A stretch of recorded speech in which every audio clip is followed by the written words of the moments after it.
भेटून जाऊयात. डीन सुद्धा विचारत होते तुम्ही कधी जॉईन होताय. म्हटलं मी जाऊन चौकशी करते आणि सांगते.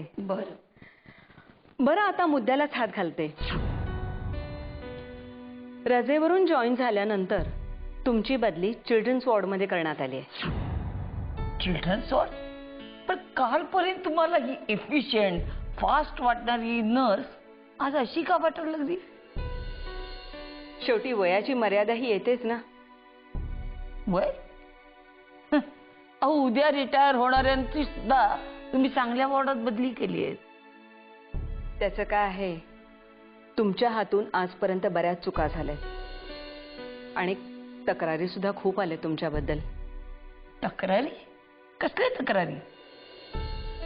त्याचा आता मला इथे ओहापोह करायचा नाहीये. म्हणून म्हणते तुम्ही ही बदली स्वीकारा. आणि नाही स्वीकारली तर? नाही स्वीकारली तर स्वेच्छानिवृत्ती आहेच. मी काय म्हणते गायतोंडे मॅडम, माझ्या ताईची जरा आणखीन काही दिवसांची रजा सँक्शन करा ना प्लीज.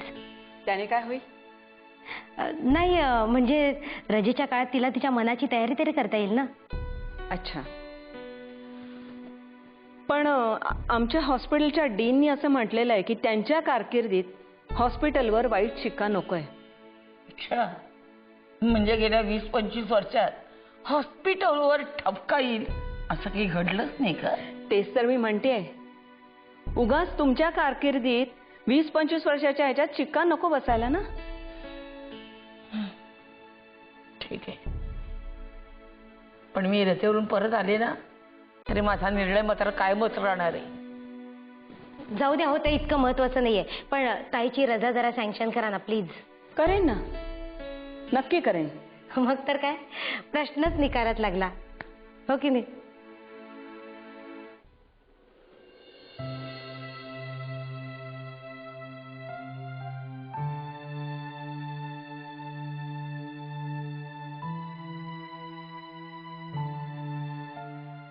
मुलांना लळा लावून ही त्यांना माझ्यापासून तोडू पाहते. आमच्या दोघातील वयातील अंतर दाखवून ही आदेशला माझ्यापासून तोडते. आदेश माझा होता, माझाच राहायला पाहिजे. नीतासाठी तिच्या वडिलांनी म्हणजे माझ्या काकांनी आदेशला पसंत केला होता, पण अखेर त्याचं लग्न माझ्याशी झालं. तिचा डिवोर्स झालाय. तेव्हा आदेशला आपलासा करू ती सूर तर उगवणार नाही ना.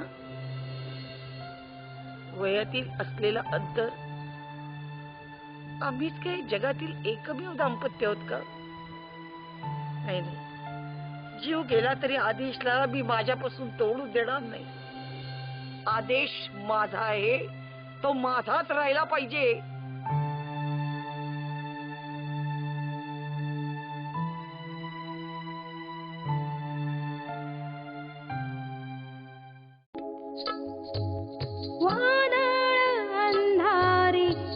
ज्योत ओंजळ पेटल्या रात्री, स्वप्न फुलांचे तव कळ्या